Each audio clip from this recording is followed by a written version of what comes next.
Washington attend les néo-nazis. Un an après les incidents meurtriers de Charlottesville, plusieurs centaines de sympathisants néo-nazis sont attendus dimanche devant la Maison-Blanche, un rassemblement sous haute tension un an après les incidents meurtriers de Charlottesville, symbole d'une extrême droite décomplexée par Donald Trump.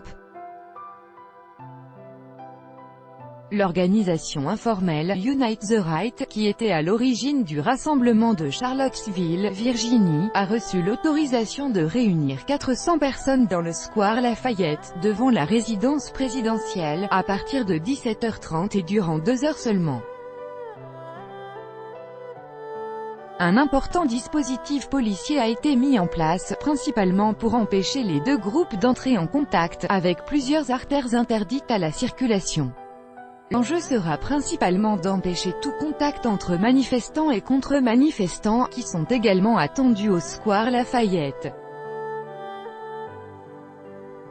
Initiateur de la manifestation de l'an dernier, Jason Kessler avait demandé à défiler de nouveau à Charlottesville, mais la municipalité a refusé. La petite cité de Virginie, située à moins de 200 km au sud de Washington, ne voulait pas revivre les événements du 12 août 2017. Des fleurs déposées le 11 août 2018 en mémoire de Heather Heyer, manifestante antiraciste, dans une rue de Charlottesville fermée à la circulation, un an après sa mort dans des heurts avec des suprématistes blancs. Copyright AFP, Logan Cyrus. Après une manifestation pour protester contre le projet de la municipalité de déboulonner une statue du général confédéré Robert E.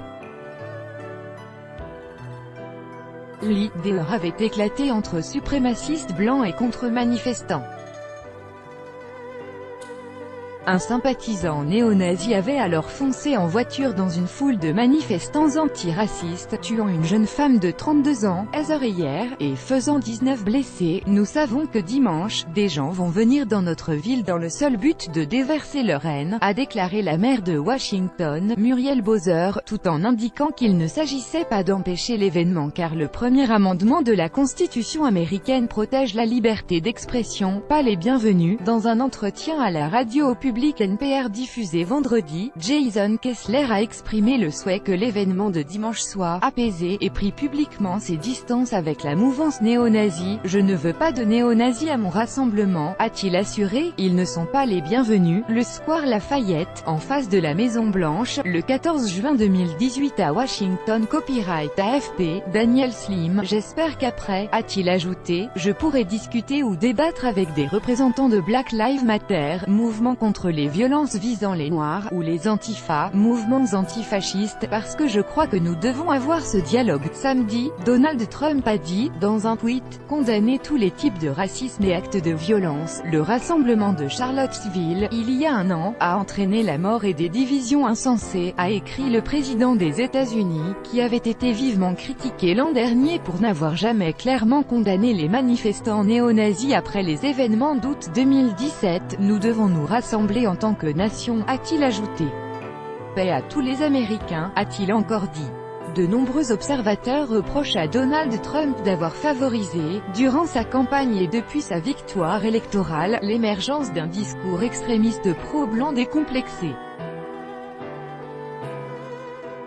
Des membres Antifa dans une rue de Charlottesville, le 11 août 2018 en Virginie, un an après la mort de Heather Heyer, manifestante antiraciste tuée dans des heurts avec des suprématistes blancs. Copyright AFP, Logan Cyrus. À Charlottesville, même si aucune manifestation n'a été autorisée, les autorités ont pris d'importantes mesures de sécurité, après avoir été débordées lors des heurts du 12 août 2017. Le gouverneur de Virginie Ralph Northam avait décrété l'état d'urgence et le quartier piéton du centre-ville de Charlottesville, où avaient eu lieu les incidents de l'an dernier, a été cerné de grillages, barrières en béton et voitures officielles, avec seulement 2 points d'entrée pour les piétons.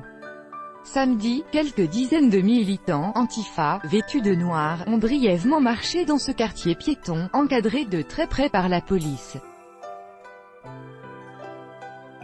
L'un d'entre eux portait une banderole rouge siglée « Good Night White Pride », Bonne nuit fierté blanche. Dans les rues piétonnes, des personnes avaient accroché des pancartes « Civil is Love » et des rubans en hommage à Heather Heyer, dont une portion de rue de Charlottesville porte le nom depuis fin 2017. Des gerbes de fleurs s'entassaient à l'endroit où la jeune femme a été renversée, tandis que des dizaines de policiers patrouillaient dans les rues.